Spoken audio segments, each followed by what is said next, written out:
Pak Basuki Hadi Mulyono dilahirkan pada tanggal 5 November 1954 di Surakarta, Jawa Tengah.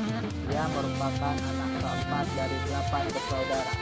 Saat ini beliau dikenal sebagai Menteri Pekerjaan Umum dan Perumahan Rakyat era Joko Widodo. Karena kinerja bagus beliau, ini beliau menjabat selama 2 periode.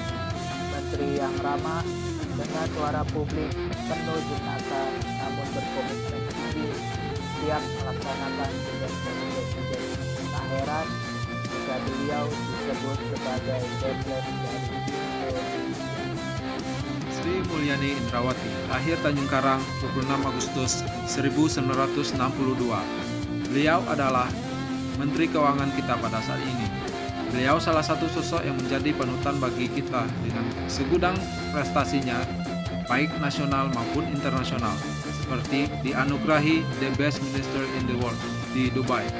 Dan Sri Mulyani Indrawati adalah wanita sekaligus orang Indonesia pertama yang menjabat sebagai Direktur Pelaksana Bank Dunia. Beliau juga menjadi sosok yang memiliki analisis yang kritis, cerdas, dan tegas, bebas dari korupsi, berani mengorbankan kepentingan pribadi demi kepentingan bangsa, seperti diminta oleh Presiden Jokowi untuk kembali ke tanah air. Padahal beliau pada saat itu tengah menjabat sebagai Direktur Pelaksana di Bank Dunia dengan gaji yang fantastis, tapi beliau tetap memilih untuk kembali ke tanah air. Bapak Susilo Bambang Yudhoyono lahir di Pacitan, Jawa Timur, 9 September 1949. Beliau merupakan presiden pertama Indonesia yang menjadi pilihan rakyat secara langsung. Pemimpin yang santun dalam bersikap, penuh wibawa dan berbawa, cerdas dan sistematis dalam berpikir, cermat dalam bertindak, teliti dalam menyerap aspirasi dan suara hati rakyat. Pian senantiasa tercurah demi kukuh dan lestari nilai-nilai demokrasi, membawa Indonesia semakin tinggi sebagai negara demokrasi yang seimbang antara kebebasan dan kepatuhan, membawa kesejahteraan serta kebanggaan menjadi bangsa Indonesia. Perolehan prestasi sebagai pemimpin yang bekerja nyata bukan hanya mengumbar kata, mengantarkannya sebagai tokoh Upo Korotomo Reh Adiwangsa. Lahir di Kediri, Jawa Timur, 20 November 1961. Beliau sekarang berusia 59 tahun. Menjabat sebagai Menteri Sosial Republik Indonesia pada Kabinet Indonesia Maju sejak 23 Desember 2020. Beliau sebelumnya menjabat sebagai Wali Kota Surabaya selama 2 periode, 28 Desember 2010 sampai 28 September 2015 dan 17 Februari 2016 hingga 23 Desember 2020. Beliau adalah Wali Kota wanita pertama dalam sejarah Surabaya. Beliau kepala daerah pertama yang masuk dalam daftar pemimpin terbaik dunia. Di dalam masa kepemimpinannya, beliau selalu menjadi pemimpin yang memberikan contoh pada bawahannya, selalu menekankan nilai-nilai persatuan dan ramah terhadap rakyatnya, serta selalu berusaha untuk meningkatkan mutu pelayanan masyarakat, serta menolak segala bentuk. Bapak B.J. Habibie atau Bahrudin Yusuf Habibie adalah Presiden ketiga Republik Indonesia. Lahir di Parepare, Sulawesi Selatan pada tanggal 25 Juni 1936. Beliau merupakan anak keempat dari 8 bersaudara pasangan Bapak Alwi Abdul Jalil Habibie dan R.A. Tuti Marini Puspowardoyo. Bapak Habibie adalah presiden yang bijaksana, jujur, penuh cinta kasih kepada seluruh rakyat Indonesia, bersikap adil, sederhana, dan rendah hati. Beliau tahu betul apa yang menjadi tanggung jawab sebagai presiden dan memenuhi semua tanggung jawab tersebut sebaik mungkin. Beliau juga taat menjalankan ibadah, memiliki rasa peduli yang tinggi. Beliau juga merupakan salah satu pelopor terbentuknya Komisi Pemberantasan Korupsi. Beliau tutup usia pada tanggal 11 September 2019 pada usia 83 tahun di Rumah Sakit PAD Gatot Subroto, meninggalkan duka yang mendalam baik bagi keluarga maupun masyarakat. Bapak Ignatius Jonan, beliau lahir di Singapura 21 Juni 1963. Prestasi dan etos kerja yang cukup dikenal dari Bapak Ignatius Jonan adalah saat dirinya menjabat Direktur Utama PT Kereta Api Indonesia. Didukung oleh tersebarnya foto beliau saat tertidur di kursi kereta api, bahkan tidak pulang selama 15 hari demi mengawasi pelayanan PT Kereta Api Indonesia. Melalui kepemimpinannya, Bapak Ignatius Jonan mampu mengubah wajah kereta api Indonesia.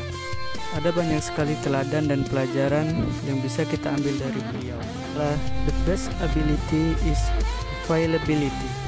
Dalam salah satu wawancara, ia pernah menyampaikan bahwa pemimpin itu harus ada, terlihat oleh bawahannya dan memberikan contoh. Mengingat nama-nama bawahannya. Dalam interviewnya di channel YouTube Helmi Yahya Bicara, Pak Jonan benar-benar fasih dalam menyebut nama-nama bawahannya. Sebab dengan mengingat nama kolega dan bawahan, hubungan akan menjadi sangat baik. Recognition merupakan apresiasi terhadap identitas kita. Pak Jonan sempat menjadi direktur Citibank dan juga komisaris di banyak tempat, tapi tetap mau mengambil amanah menjadi dirut kereta api. Meskipun mendapat gaji yang lebih kecil, Pak Jonan sama sekali tidak menurunkan performanya. Tidak peduli lulusan apa, yang niat dan yang performa baik itulah yang akan dimajukan. Pak Jonan pernah mengirim banyak pekerja lapangan seperti juru langsir atau penjaga rel untuk studi banding ke luar negeri. Dan hal tersebut sangat berguna sekali dalam meningkatkan komitmen mutu PT Kereta Api Indonesia. Prabowo Subianto lahir di Jakarta pada tanggal 17 Oktober tahun 1951. Prabowo merupakan putra dari Sumitro Jojo Hadikusumo, Menteri Keuangan RI ke-8 dan Menteri Perindustrian serta Perdagangan RI ke-7 di era Orde Lama. Selama 24 tahun berkarir di militer, Prabowo pernah menjabat sejumlah posisi strategis, termasuk Komandan Jenderal Komando dan Panglima Komando Cadangan Strategis Angkatan Darat. Karir politik Prabowo dimulai dari Partai Golkar dan Partai Gerindra hingga menjadi Menteri Pertahanan Indonesia. Kaya, cerdas, tegas, dan menyelamatkan para tawanan hingga dijuluki Macan Asia. Dengan menerapkan nilai aneka sehingga banyak orang yang mengaguminya. Dalam sejarah demokrasi Indonesia, dia bertanggung jawab dalam kasus pelanggaran HAM. Itulah dia adalah Bapak Artijo Alkostar, salah satu putra terbaik bangsa. Kiprahnya sebagai Hakim Agung di dunia hukum Indonesia tak dapat diragukan lagi. Sosok yang menjadi momok sangat menakutkan bagi para pelaku korupsi. Bapak Artijo Alkostar, sosok yang disebut-sebut tanpa celah, sederhana, lurus, berintegritas tinggi. Beliau meninggalkan sebuah legacy atau warisan keteladanan yang kita harus mengatakannya sebuah warisan langka yang akan sulit kita temui beberapa tahun ke depannya. Menurut pandangan saya, beliau adalah salah satu sosok yang mencerminkan semua nilai-nilai aneka. Bagaimana kepemimpinannya, kesederhanaannya, berintegritas tinggi, tanggung jawab sebagai hakim, dan sosok pembawa perubahan bagi hukum di Indonesia. Bapak Sutopo Purwonugroho lahir di Boyolali 7 Oktober 1969. Mengenyam pendidikan di Fakultas Geografi Universitas Gadjah Mada.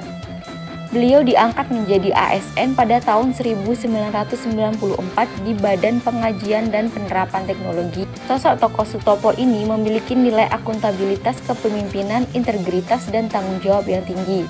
Beliau tidak melepaskan tanggung jawabnya meskipun dalam kondisi fisik yang lemah, beliau tetap melaksanakan tugas dan jabatannya. Beliau gemar melakukan kegiatan kemanusiaan dan selalu memberikan kontribusi terbaik dalam setiap agenda penanggulangan bencana.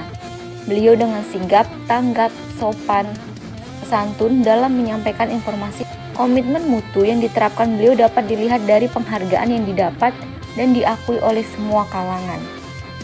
Beliau lebih mengutamakan kepentingan publik daripada kepentingannya sendiri. Menduduki jabatan sebagai Gubernur Jawa Tengah, nama Ganjar Pranowo menjadi lebih dikenal oleh publik. Gaya pemimpinnya yang tegas dan cerdas membuatnya dikagumi oleh banyak orang, khususnya masyarakat Jawa Tengah. Sikapnya yang santun dan jenaka membuatnya dicintai oleh rakyat. Haji Ganjar Pranowo SH MIP lahir di Karanganyar tanggal 28 Oktober 1968. Menjabat sebagai Gubernur Jawa Tengah selama 2 periode, Ganjar Pranowo adalah tokoh inspiratif yang menerapkan nilai-nilai aneka dalam roda pemerintahan yang ia pimpin. Menjadi provinsi penerima juara umum anti korupsi dan provinsi terinovatif telah menunjukkan bahwa Bapak Ganjar Pranowo telah menerapkan nilai aneka dalam kepemimpinannya. Kata motivasi dari Bapak Ganjar Pranowo yang selalu teringat adalah kerjakan pekerjaan dengan sebaik-baiknya dan jangan pernah korupsi.